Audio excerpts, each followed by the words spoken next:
الحمد لله رب العالمين، الصلاة والسلام على نبينا محمد وعلى آله وصحبه أجمعين ومن تبعهم بإحسان إلى يوم الدين. رب اشرح لي صدري ويسر لي أمري واحلل عقدة من لساني يفقهوا قولي. فأعوذ بالله السميع العليم من الشيطان الرجيم من حمزه ونفخه ونفسه. بسم الله الرحمن الرحیم. السلام علیکم ورحمۃ اللہ وبرکاتہ.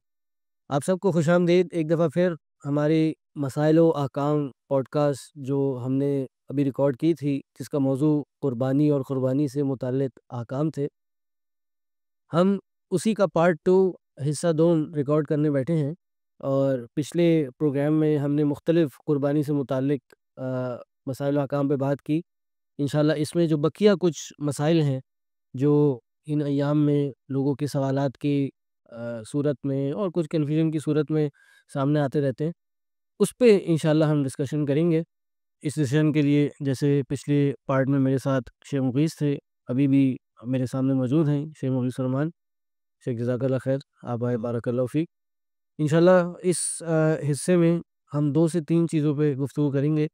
ایک تو یہ کہ قربانی کے حصے کے حوالے سے کیا کچھ شریعت ہماری رہنمائی کرتی ہے، کن چیزوں میں ہمیں کن چیزوں سے بچنا چاہیے اور کس طرح یہ تقسیم ہونی چاہیے، اور اسی طرح کن کن کی طرف سے قربانی ہو سکتی ہے. آیا میت کی طرف سے ہو سکتی ہے، نہیں ہو سکتی، اور اللہ کے رسول صلی اللہ علیہ وسلم کی طرف سے قربانی ہو سکتی ہے، نہیں ہو سکتی.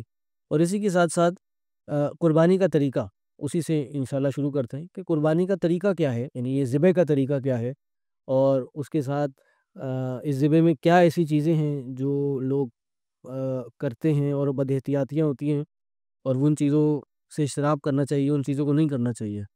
تو بسم اللہ کرتے ہیں اس قربانی کے اس ذبیحے کے طریقے سے. تو مختصر سا پہلے طریقہ بتا دیں، اور اس میں پھر کیا ایسی بد احتیاطیاں ہیں جو عوام الناس کرتی ہے اور ان سے ہمیں بچنا چاہیے. الحمدللہ، جزاک اللہ خیر شیخ. ذبیحہ کا جو طریقہ کار ہے اس میں کچھ امور جو ہیں وہ ذبح کرنے سے پہلے شریعت چاہتی ہے کہ مد نظر رکھے جائیں، اور کچھ ایسی چیزیں ہیں جو دوران ذبیحہ جب آپ ذبح کر رہے ہیں اس دوران بھی کچھ چیزوں کا خیال رکھنا چاہیے. صحیح. سب سے پہلی چیز تو یہ ہے کہ جو ذبح کرنے کا طریقہ ہے اس میں جانور کو قبلہ رخ لٹانا، اور اس کا جو چہرہ ہے، جانور کا چہرہ، اور جس جانب آپ چھری پھیرنے والے ہیں وہ جانب قبلہ رخ ہونی چاہیے. بعض اوقات جانور جو ہے وہ ذرا بگڑ جاتا ہے اور سنبھلنے میں نہیں آ رہا، تو پھر اس میں رخصت بہرحال نکالی جا سکتی ہے. یعنی اگر کسی وجہ سے قبلہ رخ نہیں ہو پا رہا تو یہ واجب امر نہیں ہے، لیکن مستحب بہرحال نہیں، مستحب. نہ کیا جائے تو بعض اسلحہ سے ایک عمل ملتا ہے نا عبداللہ بن عمر رضی اللہ تعالیٰ عنہ کا، کہ وہ ایسے ذبیحہ کو کھانے سے ناپسندیدگی کا اظہار کیا کرتے تھے، کراہت کا اظہار کیا کرتے تھے. جو قبلہ جس کا خون پراپر نہ بہا ہو، یعنی اس کو صحیح طرح ذبح نہ کیا گیا ہو، اور دوسری چیز یہ ہے کہ وہ قبلہ رخ ذبح نہ ہوا ہو. صحیح. تو پھر اس کو ابن عمر پسند نہیں کرتے تھے، اور فتاوی میں یہ بات نقل ہے کہ اکثر صحابہ کرام بھی اس عمل کو پسند نہیں کرتے تھے کہ جانور ذبح کیا جائے اور غیر قبلہ اس کا. اچھا، اس میں تھوڑی سی وضاحت یہ کر دیں کہ جب قبلہ رخ کرنا ہے تو اس کی گردن قبلہ رخ ہوگی، خون کا جو بہاؤ ہے، جس طرح خون کی دھار جاتی ہے وہ قبلہ رخ ہوگی، یا جانور کے پاؤں قبلہ رخ ہوں گے، کیا اصل تو یہی ہے کہ پورا جانور ہی اس کا جو جہاں پر گردن، جس جگہ پر آپ نے چھری پھیرنی ہے جی وہ جانب قبلہ رخ ہونی چاہیے. ٹھیک ہے. لیکن بعض اوقات جانور گر غلط سائڈ جاتا ہے تو پھر اس کی گردن موڑ کر اس کو قبلہ رخ کیا جاتا ہے، خاص طور پر بڑے جانور جو ہیں. یعنی خون کی جو دھار نکلی ہے وہ اس طرف، وہ قبلہ رخ وہ قبلہ رخ ہونا چاہیے. صحیح ہے. اس میں ضروری بس یہی حصہ ہے کہ وہ حصہ جو ہے وہ قبلہ رخ ہو. لازمی نہیں ہے کہ پورا جانور ہی قبلہ رخ ہو، لیکن اگر پورا جانور بھی ہوتا ہے اس میں سہولت رہے گی، خون کا بہاؤ آسان ہو جائے گا. صحیح ہے. دوسری چیز جو ہے ذبح کرتے ہوئے جو بہت ضروری ہے وہ یہ کہ جو ذبح کرنے والا ہے، چھری پھیرنے والا ہے، وہ لازمی طور پر جو ہے وہ بسم اللہ اللہ اکبر کہے، تکبیر لازمی کے. صحیح. یا بسم اللہ تو کہنا لازمی ہی ہے، اور اس ذبیحہ میں ساتھ اللہ اکبر یا واللہ اکبر بھی کہنا چاہیے، اور دیگر دعائیں بھی کچھ ہیں اگر عوام. یعنی لازمی اللہ کے نام پہ ذبح کرنا چاہیے، نہ صرف دل میں نیت اللہ کے لیے ہو بلکہ جو الفاظ ہیں وہ بھی نیت، الفاظ بھی اللہ کے نام سے ہونا چاہیے. اور جو کچھ چیزیں مزید ہیں کہ جانور کو ذبح کرنے سے پہلے چھری بہت اچھی طرح تیز کر لی جائے تاکہ ذبح میں مسائل نہ آئیں، تو کیونکہ اللہ کے ابھی اس طرح کی حدیث ہے نا جی کہ جب تم ذبح کرو فاحسنوا الذبح، تو ذبح بھی بہترین طریقے سے کرو. یار اپنی چھری تیز کر لی جائے تاکہ چھری تیز نہ ہو تو جانور کو تکلیف ہو، اور اسی طرح جو بالکل ہی غیر تجربے کار آدمی ہو اس کے ساتھ وہ بھی نہ کرے یہ کام، جی. خاص طور پہ تجربے کار آدمی کی موجودگی ہے. ایک اور بھی حدیث ہے نبی علیہ الصلوۃ والسلام کی، فرمایا کہ نہا عن شریطۃ الشیطان، اللہ کے رسول نے شیطان کے ذبیحہ کی طرح ذبح کرنے سے منع کیا ہے. اچھا. ہاں، ایک سنن ابی داؤد کی روایت ہے، اور امام شافعی رحمہ اللہ نے اس کی وضاحت کی. وہ فرماتے ہیں کہ شیطان کا ذبیحہ یہ ہے کہ جلد کاٹ دی جائے صحیح. اور رگیں پراپر نہ کاٹی جائے، صحیح طریقے سے رگیں نہ کٹیں، جس سے خون بہنا ہے جو اصل مقصود ہے اس قربانی کا، وہ صحیح طور پر تبھی انجام ہوگا جب رگیں پراپر کٹ جائیں گی. یعنی جو دو رگیں جا رہی ہوتی ہیں ان کا کٹنا اور ان سے خون بہنا بہت ضروری ہے. بہت ضروری ہے. تو بہت تیز چھری ہوگی تبھی یہ عمل ہو سکتا ہے، اور ٹیکنیکلی آپ کو ذبح کرنا آتا ہو، یا کم از کم آپ کے ساتھ ایسا بندہ موجود ہو جو گائیڈ کر رہا ہوں. جو گائیڈ کر رہا ہو، اس جگہ پر آپ چھری رکھیں جو. لیکن اس میں ایک احتیاط یہ کرنی چاہیے کہ جانور کے سامنے بہرحال چھریوں کو تیز نہ کیا جائے. اور ایک اور بد احتیاطی اس حوالے سے یہ بھی ہوتی ہے کہ بعض اوقات کئی سارے جانور ہوتے ہیں ذبح کرنے کے لیے کھڑے ہوئے ہیں، اور ان کے سامنے ہی دوسرے جانور کو ذبح کیا جا رہا ہے. تو اس طرح کی بد احتیاطیاں شریعت کو پسند نہیں ہیں. وہی حدیث جو آپ پہلے پڑھ چکے ہیں فاحسنوا الذبح، تو اس میں جو ہے وہ احتیاط کرنی چاہیے. اور خاص طور پر ذبح کرنے کے بعد جو کچھ کسائیوں کی طرف سے شرارتیں سامنے آتی ہیں، بعض اوقات وہ گردن توڑ دیتے ہیں، خون صحیح طور پر بہنے نہیں دیتے، ان کے پاس ٹائم شارٹ ہوتا ہے، جہاں آگے لگا ہوتا ہے آگے جانا ہے. یا بعض اوقات یہ کرتے ہیں کہ اس کی چھری جو ہے وہ گردن کے اندر گھسا دیتے ہیں، ٹھیک ہے، اس سے اس کی اندر کی رگیں بہت زیادہ وہ جو کٹ جاتی ہیں. اسپائنل کارڈ ہوتی ہے جو دماغ سے ملا رہی ہے وہ ایک نقصان بھی ہے کہ اگر آپ وہ حصہ کاٹ دیں جانور کا، تو پھر جو خون نے بہنا ہے وہ نہیں ہوگا، بالکل جو جانور ہے وہ جکڑ جاتا ہے. کٹ جاتا ہے. جی. اس سے شاید خون کے جانور کے گوشت میں اتنا فرق نہیں آئے گا، لیکن رنگت میں فرق آ جاتا ہے بہرحال، اگر ٹیکنیکلی اس چیز کو دیکھا جائے تو. پھر میڈیکل پوائنٹ آف ویو سے بھی یہ کوئی اتنی اچھی چیز نہیں ہے، کیونکہ یہ جو بہنے والا خون ہے نا، اس کو شریعت نے نجس قرار دیا. بہرحال یہ ماکول اللحم جانوروں کے حوالے سے ایک الگ بحث ہے، اختلاف ہے اس میں، لیکن اس کو ناپسند کیا گیا ہے. آپ دیکھیں، اگر سوچا جائے، آپ جب کسی مردار جانور کو دیکھتے ہیں، مردار جانور شریعت میں نجس ہے، اس کو ناپاک کہا گیا، اس کو نہیں آپ کھا سکتے. اور جس کو ذبح کر رہے ہیں، بہرحال اس نے بھی مرنا ہی ہے. موت تو دونوں صورتوں میں ہے نا، اگر کوئی کرنٹ لگ کے مر جائے، یا گر کر مر جائے، یا کسی کے ہاتھ نے چھری پھیر دی، دونوں صورتوں میں موت بہرحال ہے. لیکن اس کو جس میں چھری پھیر دی ہے اس کو شریعت جائز سمجھتی ہے، اور جس میں چھری نہیں پھیری ہے اس کو ناجائز سمجھتی ہے. علت یہی ہے کہ اس کا خون نہیں بہا، بالکل اس کے جسم سے خون نہیں بہا. بلکہ اس میں مزید بھی کہا جا سکتا ہے کہ وہ حدیث آتی ہے نا اللہ کے رسول صلی اللہ علیہ وسلم کی کہ ما انہر الدم، کہ جس کا خون بہہ جائے اور جس پہ اللہ کا نام لیا جائے تو اس کو کھا لیا جائے. کھا لو. بلکہ اس میں فقہی طور پر اگر آپ دیکھیں تو مچھلیوں کا مردار جائز ہے. کیوں؟ مچھلی میں خون نہیں ہوتا. بہرحال علت علماء نے یہی ذکر کی ہیں اس کی، کہ اس کا اسی لیے کہ اس میں خون نہیں ہے، اس کا بہنا ضروری نہیں ہے، تو اس کا مردار بھی جائز ہے. تو خون پراپر بہنا چاہیے، اس ٹائم پر احتیاط کرنی چاہیے. ایک بد احتیاطی ذبح کے دوران یہ بھی دیکھی گئی ہے کہ بعض اوقات ذبح کرنے والا وہ تکبیر نہیں کہتا، اس کے ارد گرد سب لوگ بسم اللہ اللہ اکبر کہہ دیتے ہیں، اور وہ پریشان سا چھری پھیر رہا ہے لیکن بسم اللہ اللہ اکبر نہیں کہہ پاتا. بعض اوقات لوگ خون دیکھ کر پریشان بھی ہو جاتے ہیں، اس طرح کی طبیعتیں ہوتی ہیں انسانوں کی. لیکن اس میں جو ہے وہ لازمی طور پر بسم اللہ اللہ اکبر کہنا چاہیے، احتیاط کرنی چاہیے. یہ بڑی عظیم عبادت ہے، اس کو پراپر طریقے سے ہی انجام پانا چاہیے. مزید یہ ہے کہ نحر ایک طریقہ ہے جانور کو ذبح کرنے کے لیے، خاص طور پر اونٹ جو ہے اس کو نحر. ایسے اس پہ ایک چیز کا وضاحت کریں کہ کیا یہ جو گائے ہیں اس کے پاؤں باندھنا اور پاؤں باندھ کے گرانا ضروری ہے؟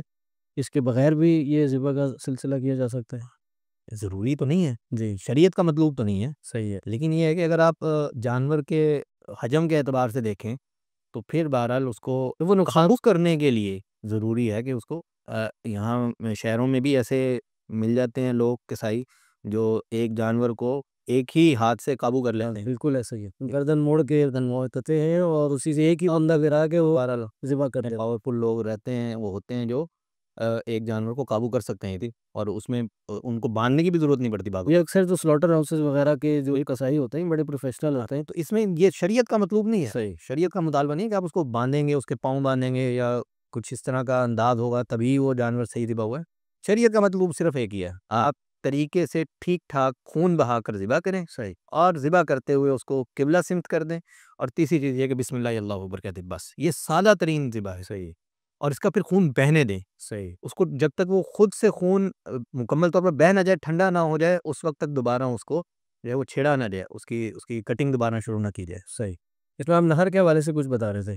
قربانی کے جانوروں میں اونٹ کو بطور خاص نبی علیہ السلام نہر کے طریقے پر ذبح کیا کرتے تھے.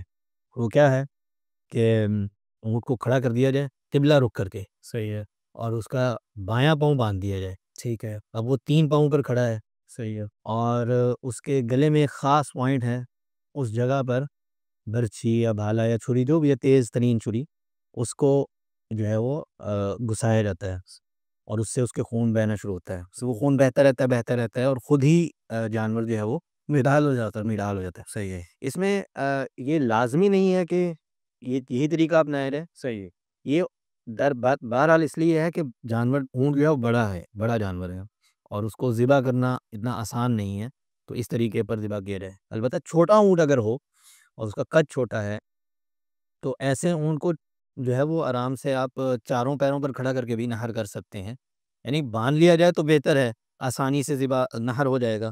لیکن اگر اس کو بغیر باندھے بھی، اس کے پاؤں کو بغیر باندھے بھی اگر ذبح کیا جاتا ہے، نہر کیا جاتا ہے، تو وہ بھی ٹھیک ہے. کہ یہ ضروری ہے کہ یعنی ذبیحہ کے طریقوں میں لازمی ہے کہ مرد ہی ذبح کرے گا یا عورت بھی ذبح کر سکتی ہے؟ نہیں، اس میں ظاہر ہے جو اس طرح کے تھوڑے سے طاقت والے کام ہوتے ہیں یہ تو ظاہر مرد ہی اکثر انجام دیتا ہے.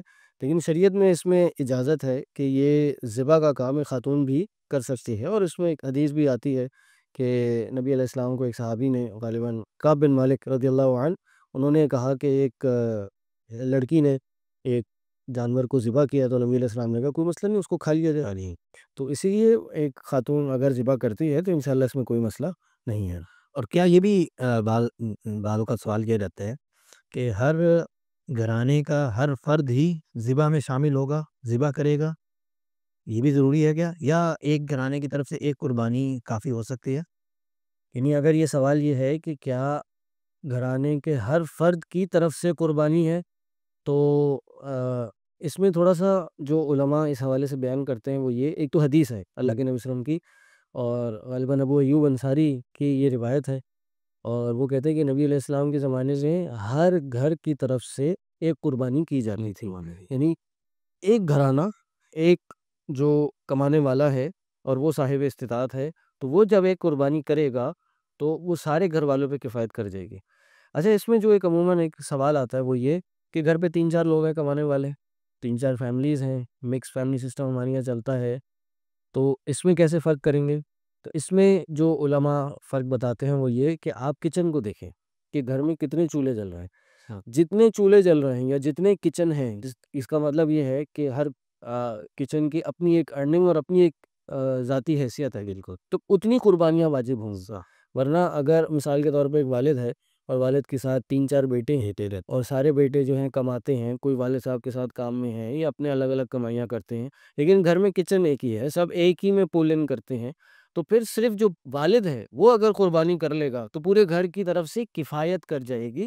لیکن اگر کوئی کمانے والا اپنی طرف بھی کرنا چاہے، مزید بھی کرنا چاہے، تو ظاہر ہے یہ اس میں چھوٹ ہے، کی جا سکتی ہے، اس میں کوئی مسئلہ. ذبح کے موقع پر بھی ایک بہت اہم سوال اکثر لوگوں کی طرف سے آتا ہے کہ بعض اوقات لوگ قربانیاں جمع کر لیتے ہیں یا اپنے کسی رشتہ دار کی طرف قربانی کو کھڑا کروا دیتے ہیں، یا ایک انتظام ہوتا ہے، ایک جگہ ان کے پاس جگہ ہے وہاں پر ایزیلی ذبح ہو سکتے ہیں، اور جو ذبح کرنے والا جس کی قربانی ہے وہ ذبح کرنے کے وقت پہنچا نہیں ہے، اور اس کی نیابت پر اس کا وکیل یا اس کا کوئی رشتہ دار، اس کا دوست بھائی یا کسائی ہی فرض کریں ذبح کر رہا ہے، تو کیا وہ اس شخص کا نام لے گا جس کی طرف سے قربانی کی جا رہی ہے، یا وہ بس تکبیر کہے اور اللہ اکبر کہے؟ دیکھیں، یہ ذبح کر دے. نیت و محلها القلب، کہ نیت کا جو اصل محل ہے نا وہ قلب ہے، دل ہے. نام لینا یہ لازم و ملزوم نہیں ہے. مکمل دعا پڑھنا جو قربانی کی دعا ہے یہ بھی لازم و ملزوم نہیں ہے. کم از کم یہ ہے کہ بسم اللہ اللہ اکبر پڑھا جائے، اس کو ذبح کیا جائے، اور جس کی طرف سے یہ قربانی ہے اس کے دل میں نیت کر لی جائے.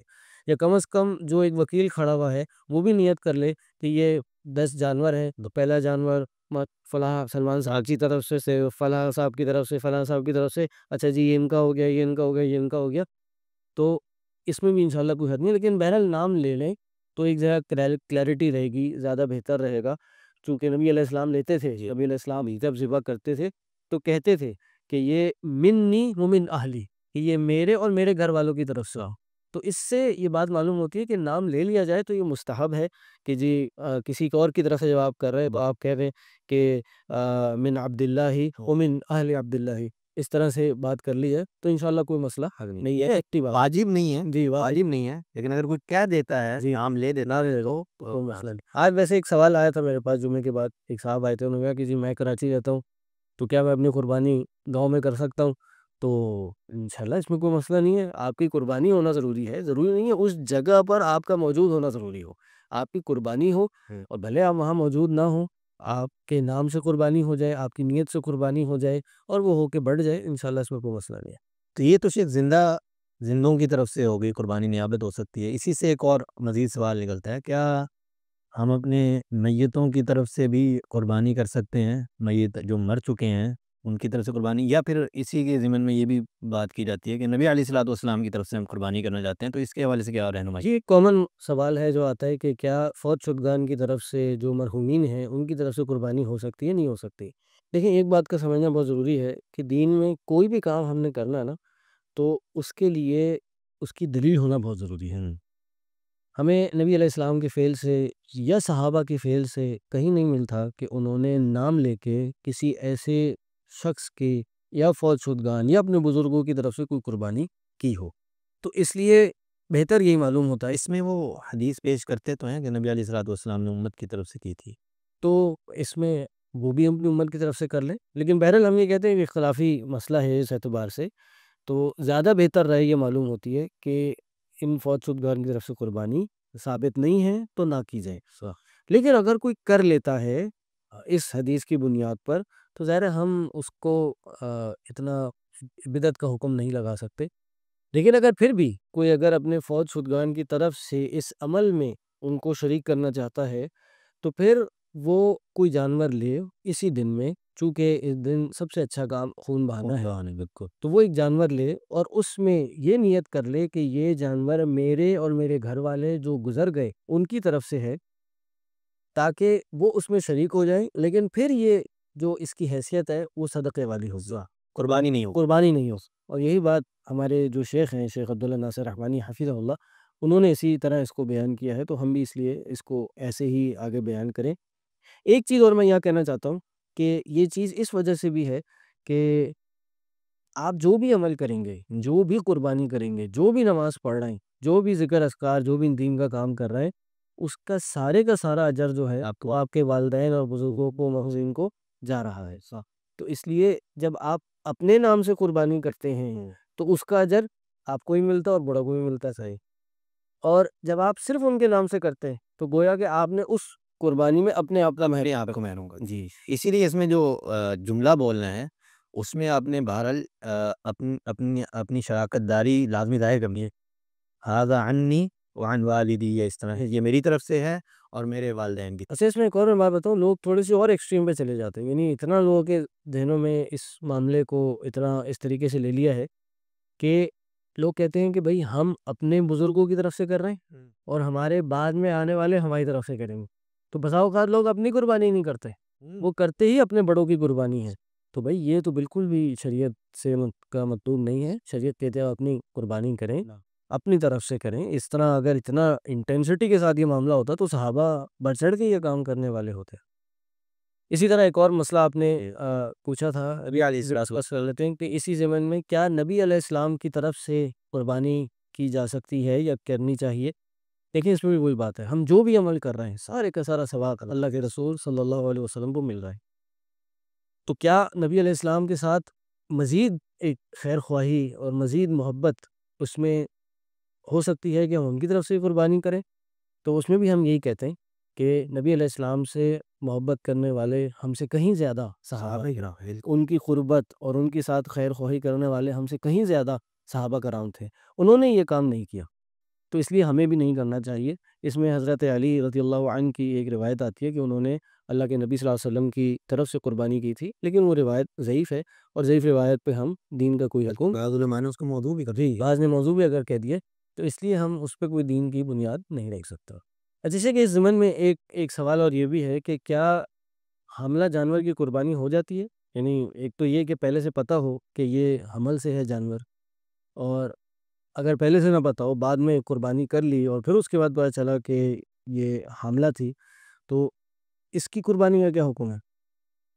اس حوالے سے علماء کا اختلاف ضرور ذکر ہوا ہے ایک ہی کتابوں میں، لیکن جمہور محدثین اور فقہا کا موقف یہ ہے کہ جائز ہے، جواز ہے اس کا، صحیح ہے، بلکہ وہ اس حدیث کو بھی ریفر کرتے ہیں اس حوالے سے، نبی علیہ الصلوۃ والسلام کی فرمایا کہ زکوٰۃ الجنین زکوٰۃ امی، کہ جو اس کے بچے کا تزکیہ ہے، یعنی اس کو ذبح کرنا، اس کی والدہ کا ذبح ہونا ہی اس بچے کا ذبح ہونا۔ یعنی اصل مسئلہ یہ ہے کہ اگر آپ نے ایک جانور ذبح کیا اور وہ حمل سے جانور تھا، تو اس کے حمل جو باہر آیا تو وہ اگر زندہ تھا، تو کہ اگر کوئی جانور ذبح کیا ہے اور اندر اس کے حمل ہے، تو حمل اگر تو مردار ہے تو اس کو ذبح کرنے کی ضرورت نہیں ہے اس حدیث کے مطابق کہ زکوٰۃ الجنین وہ کھایا جائے گا، اور وہ کھایا جائے گا، لیکن اگر وہ زندہ نکلتا ہے تو پھر یہ علماء کہتے ہیں کہ اس کو ذبح کیا جائے، لیکن عام چیزوں میں ہے نا، قربانی میں بھی پھر یہی حکم ہے،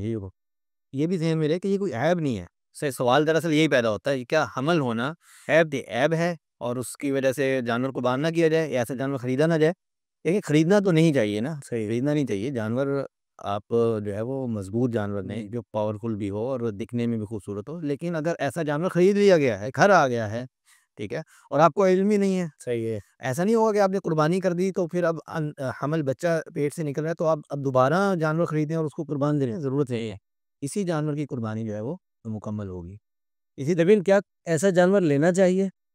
ہاں، خریدنے کی خواہش تو نہیں ہونی چاہیے نا، کوشش نہیں ہونی چاہیے کہ ایسے ہی جانور خریدا جائے، ٹھیک ہے، بہرحال ایک ایسا ہی جانور خریدا جائے جو حاملہ نہیں ہے، وہ زیادہ بہتر ہے آپشن۔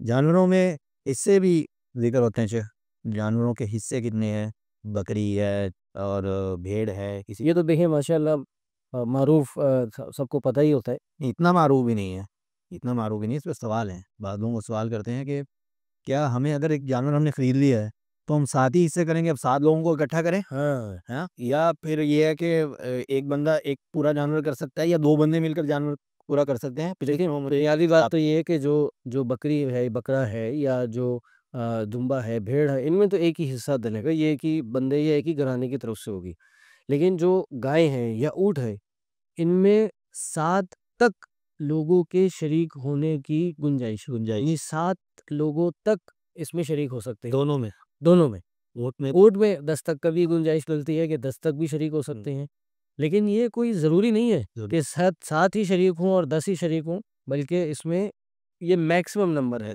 2 بھی ہو سکتے ہیں، 3 بھی ہو سکتے ہیں، 4 5 6 بھی ہو سکتے ہیں، اور پھر ظاہر جب وہ ہوں گے تو پھر یہ سوال آتا ہے کہ اگر 3 لوگ شریک ہیں تو اس طرح سے تقسیم کریں، تو بھائی اس جانور میں اگر اس کی وضاحت آپ کیجیے گا کہ اس میں بعض لوگ تھوڑا سا غلو کرتے ہیں حصے تقسیم کرنے میں، وہ کہتے ہیں نہیں جی، آپ اگر 2 لوگ ہیں تو وہ 4 اور 3 کا ریشو بنائیں، صحیح، 3 لوگ ہیں تو 2 2 1 کا بنا لیں یا 2 2 3 کا، جس طرح بھی، یعنی اس کو 2.5 3.5 4.5 والا حصہ جو ہے نا وہ صحیح نہیں ہے۔ نہیں، اس میں یہی ہے کہ بھائی اگر آپ 3 لوگوں کی طرف سے ہیں تو پوری جانور کے 3 حصے بنا لیں، یعنی ایک حصہ ایک شخص کا، اب وہ اس سے جو چاہے کرے، اپنے پاس رکھ کے صدقہ کر لے، 4 لوگ ہیں تو اس جانور کے 4 حصے کر لیے جائیں اور پھر اس کو آپس میں تقسیم کر دیا جائے، یعنی وہ تقسیم جو ہے لازمی نہیں ہے کہ حصوں کی بنیاد پر ہوگی، جی، بلکہ یعنی آدھا جانور بھی ہو سکتا ہے، یعنی 3.5 حصے آئیں گے ایک جانور میں، جو وہ 2 ہی حصے اصل بنیں گے۔ قربانی کر لی گئی، قربانی ہو گئی، اور اب قربانی کے گوشت کے حصے، کہ یہ لازمی ہے کہ 3 ہی حصے ہوں گے، 2 حصے ہوں گے، کتنا کھانا ہے، کتنا رکھنا ہے، کتنا تقسیم کرنا ہے، اور کیا جو تقسیم کیا جا رہا ہے اس میں پھر تقسیم لوگ حصے کرتے ہیں؟ ایسے ہم نے دیکھا ہے یہ بات کہ 3 حصے تقسیم کرنے والے میں بھی 3 حصے کیے جاتے ہیں، ایک وہ حصہ تقسیم کیا جاتا ہے جو اپنے قریبی رشتہ داروں کے لیے رکھا جاتا ہے، ایک جو بہت غریب لوگوں کے لیے، اور ایک دور دراز کے لوگوں کے لیے، جیسے غربا جو ہیں افریقہ کے غربا یا اس طرح کے علاقوں کے غربا کے لیے یہ ضروری ہیں چیزیں، یا آپ سارا بھی کھا سکتے ہیں، سارا رکھ بھی سکتے ہیں اور سارا تقسیم بھی کر سکتے ہیں، وضاحت تھی۔ اصل میں معروف جو ایک چیز ہے وہ یہ کہ قربانی کے گوشت کے 3 حصے کرنے چاہیے، اور اس میں مساو کار لوگ حدیثیں بھی بیان کر دیتے کہ اس میں حدیث آتی ہے کہ قربانی کے گوشت کے 3 حصے کرو، اور ایک حصہ اپنے لیے، ایک حصہ رشتہ داروں کے لیے، اور ایک حصہ غربا میں تقسیم کرنے کے لیے۔ یہ اس اعتبار سے کہ یہ واجب ہیں 3 حصے، اس طرح کی کوئی حدیث یا کوئی دلیل نہیں، یعنی ایک کھلی ایک چھوٹ ہے، اور پھر ایک ترغیب ہے۔ مطلب کھلی چھوٹ یہ ہے کہ پورے کا پورا جانور آپ خود بھی کھا سکتے ہیں، پورے کا پورا جانور آپ اس کو ذخیرہ بھی کر سکتے ہیں، لیکن احادیث میں جو آتا ہے کہ آپ اپنے لیے بھی رکھیں، اور جو آپ نے آیت بھی بتائی اس میں بھی یہی ہے کہ آپ خود بھی کھائیں اور جو دوسرے لوگ ہیں ان کو بھی اس خوشی میں شریک کریں۔ ظاہر ہے ایک وافر مقدار میں آپ کے پاس گوشت آ رہا ہے، اس کو سیو کرنے کی بھی حدیث ہے، وَالدَّاخِرُ ہوا جس طرح بلکہ یہ پتہ ہونا چاہیے لوگوں کو کہ شروع اسلام میں حکم یہ تھا کہ 3 دن سے زیادہ کا جو گوشت ہے وہ اپنے پاس نہ رکھیں، 3 دن کا گوشت رکھیں اور اس کے بعد سارے کا سارا صدقہ کر دیں۔ کیوں؟ غربت تھی اور لوگ باہر دور دراز علاقوں سے آتے تھے کہ چلو بھائی بانٹ دیں، لیکن اس کے بعد اللہ کے نبی صلی اللہ علیہ وسلم نے فرمایا کہ پہلے میں یہ تمہیں حکم دیتا تھا، اب کیا ہے، اب تم ذخیرہ بھی کر سکتے ہو، اب تم کھا بھی سکتے ہو، اور پھر ظاہر ہے تقسیم بھی کیا جا سکتا ہے۔ تو ایک تو یہ کہ یہ ضروری نہیں ہے کہ 3 حصے بنائے جائیں، بہرحال احسن ضرور ہے کہ آپ خود بھی کھائیں، رشتہ داروں کو بھی کھلائیں، رشتہ داروں کو آپ کھانا بنا کے بھی کھلا سکتے ہیں، دعوتیں بھی کر سکتے ہیں، اور اس کے بعد غرباء میں بھی تقسیم کریں۔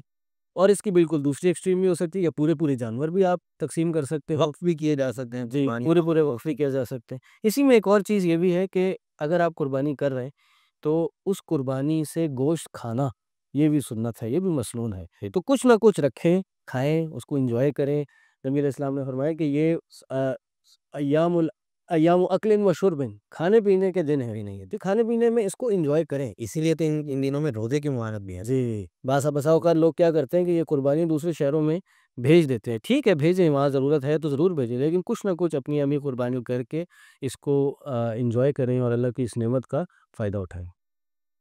شیخ میرا خیال ہے پھر کافی ہے اس حوالے سے، کئی ایک مسائل الحمدللہ اللہ کی توفیق سے ڈسکس ہو گئے۔ اللہ تعالیٰ سے دعا ہے اللہ تعالیٰ ہم سب کو صحیح سنت کے مطابق اس قربانی کی عبادت کو کرنے کی توفیق عطا کرے۔ لاسٹ میں بس یہ ضرور ہے شیخ کہ یہ جو احکامات ہم نے ذکر کیے ہیں، بہرحال ان میں کہیں کہیں اختلاف ضرور ہے، کہ اختلاف ہوتا ہے، دلائل کی بنیاد پر ہوتا ہے۔ جو بھی جید علماء جس بھی اعتبار سے دلائل کو سمجھتے ہیں، اس کی انٹرپریٹیشن ان کے ہاں جس بھی انداز میں ہوتی ہے وہ اس اعتبار سے لے لیتے ہیں جی، اور اختلاف اسی بنیاد پر ہوا کرتا ہے، دلیلی کی بنیاد پر۔ تو ہم نے جو ذکر کیے ہیں احکامات، بہرحال وہ تحقیق کے بعد اور کوشش یہ کی ہے کہ راجع ترین موقفات کی طرف رجحان ظاہر کیا جائے۔ تو یہ جو بھی پروگرام دیکھے وہ اس چیز کو ذہن میں رکھے بہرحال کہ یہ احکامات جو ہیں ان میں اختلاف کی گنجائش بہرحال رہتے پھر یہ ہمات جی، جزاک اللہ خیر۔ ٹھیک ہے شیخ، جزاک اللہ خیر، بارک اللہ فیک، سبحانک اللہم و بحمدک، اشہد ان لا الہ الا انت، استغفرک و اتوب الیک۔ السلام علیکم و رحمۃ اللہ وبرکاتہ۔